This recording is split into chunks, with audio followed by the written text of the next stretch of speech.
Hello दोस्तों, नमस्कार, जय हिंद। स्वागत करता हूं आप सभी का एक बार फिर से आपके अपने यूट्यूब चैनल पे, आपके अपनी क्लासेस में, पिंगाक्ष क्लासेस के इस लाइव सेशन में। जैसा कि आप सभी को पता है, हमारा क्लास हर शनिवार और रविवार शाम 7 बजे लाइव होता है, तो जुड़ना ना भूलिए। आज हम फिर से उपस्थित हुए हैं आज जीके के महत्वपूर्ण 15 प्रश्नों के सेट के साथ। तो बिना देर किए हुए सेशन को स्टार्ट करेंगे। उससे पहले आपसे रिक्वेस्ट करूंगा, चैनल पे पहली बार है तो चैनल को सब्सक्राइब कर लीजिएगा, बेल आइकन को प्रेस कर दीजिएगा ताकि सबसे पहले नोटिफिकेशन आपको मिल सके। और ये सेशन पसंद आएगा तो लाइक, कमेंट और शेयर करना ना भूलें। एक एक लाइक, एक एक शेयर और एक एक कमेंट जरूर करिएगा। Static GK for army Agniveer aspirants. पहला प्रश्न देखिए आपकी स्क्रीन पे ये रहा। भारत में प्रथम खुला विश्वविद्यालय कब प्रारंभ हुआ?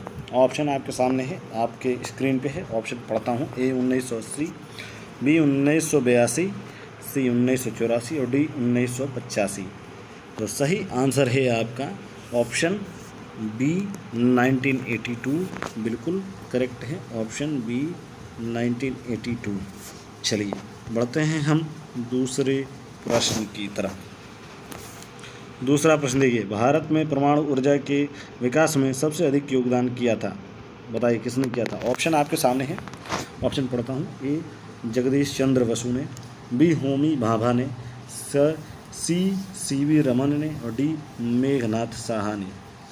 तो सही आंसर होगा ऑप्शन बी होमी भाभा ने, बिल्कुल करेक्ट है। चलिए तीसरा प्रश्न देखिए, भारत का प्रथम परमाणु बिजली घर निम्नलिखित में से कौन सा है?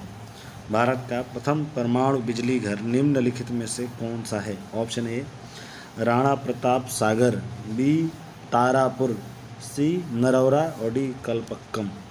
तो सही आंसर है ऑप्शन बी तारापुर, बिल्कुल करेक्ट है। एक नंबर आपके परफेक्ट हैं। चलिए बढ़ते हैं चौथे प्रश्न की तरफ। भारत में सामुदायिक विकास कार्यक्रम प्रारंभ किया गया।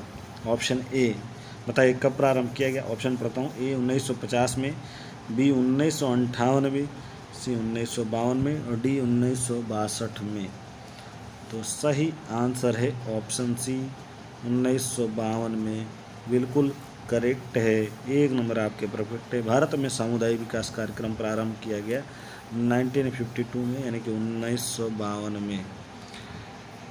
पांचवा प्रश्न देखिए, भारत में सर्वाधिक निर्यात होने वाली सब्जी है। ऑप्शन ए आलू, ऑप्शन बी भिंडी, सी प्याज और डी मिर्च। दोबारा पढ़ता हूँ। भारत में सर्वाधिक निर्यात होने वाली सब्जी है। ए आलू, बी भिंडी, सी प्याज और डी मिर्च। सही आंसर है ऑप्शन सी प्याज, बिल्कुल करेक्ट है। एक नंबर आपके परफेक्ट हैं।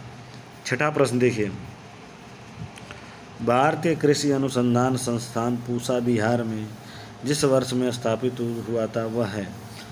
बताइए भारतीय कृषि अनुसंधान संस्थान स्थापित हुआ था, वो वर्ष कौन सा है? ऑप्शन पढ़ता हूँ। ए 1905 यानी कि 1905, बी 1948 यानी कि 1948, सी 1965 यानी कि 1965 और डी 1980 यानी कि 1980। तो सही आंसर है ऑप्शन ए 1905, बिल्कुल करेक्ट है। चलिए सातवां प्रश्न देखिए, भारतीय खाद्य निगम की स्थापना वर्ष है। ए 1968, बी 1965, सी 1969 और डी 1960।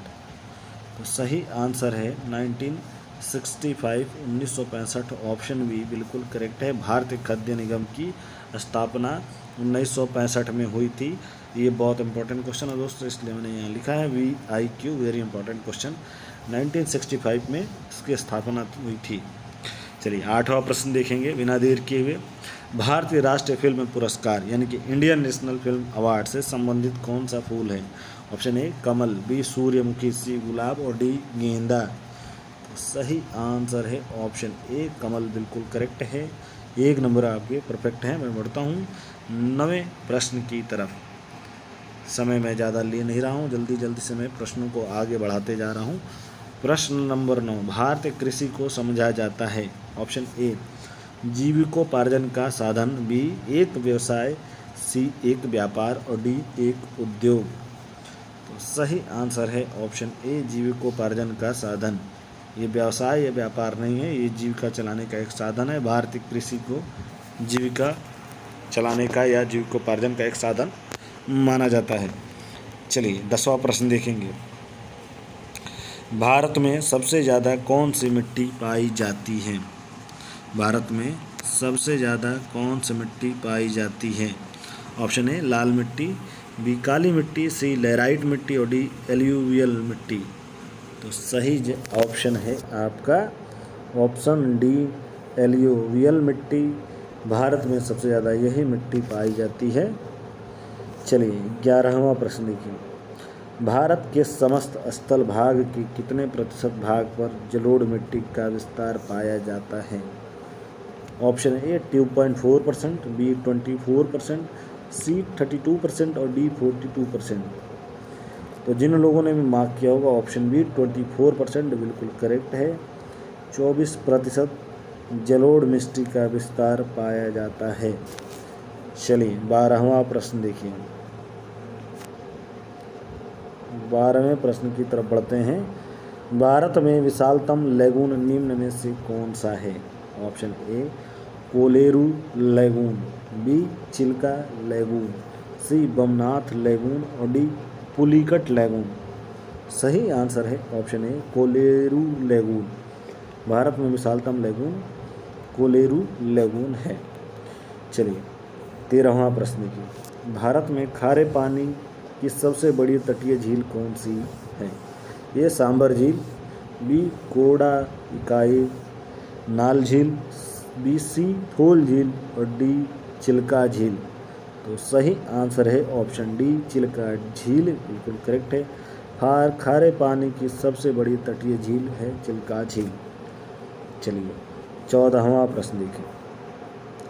वुलर झील भारत के किस राज्य में है? ए हिमाचल प्रदेश, बी जम्मू कश्मीर, सी आंध्र प्रदेश और डी उत्तराखंड।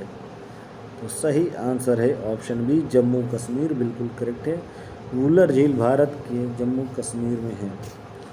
चलिए आज के दिन का आखिरी और 15वां प्रश्न आपकी स्क्रीन पे ये रहा। भारतीय संविधान का कौन सा अनुच्छेद भारत की विदेश नीति से संबंधित है? ऑप्शन देखिए, ऑप्शन पढ़ता हूँ उससे पहले मैंने यहाँ लिखा है VIQ, यानी कि बहुत इंपॉर्टेंट ये क्वेश्चन है, वेरी इंपॉर्टेंट क्वेश्चन। चलिए प्रश्न दोबारा से एक बार पढ़ देता हूँ। भारतीय संविधान का कौन सा अनुच्छेद भारत की विदेश नीति से संबंधित है? ऑप्शन ए अनुच्छेद 380, बी अनुच्छेद 51, सी अनुच्छेद 60 और सी डी अनुच्छेद 312। तो सही आंसर हो जाएगा ऑप्शन बी अनुच्छेद 51 यानी कि 58 आर्टिकल 51 भारतीय संविधान के विदेश नीति से संबंधित है। इसी के साथ आज के सेशन समाप्त होगा। मैं मिलूंगा आपसे एक नए वीडियो में अगले शनिवार। तब तक के लिए धन्यवाद। जय हिंद, जय भारत।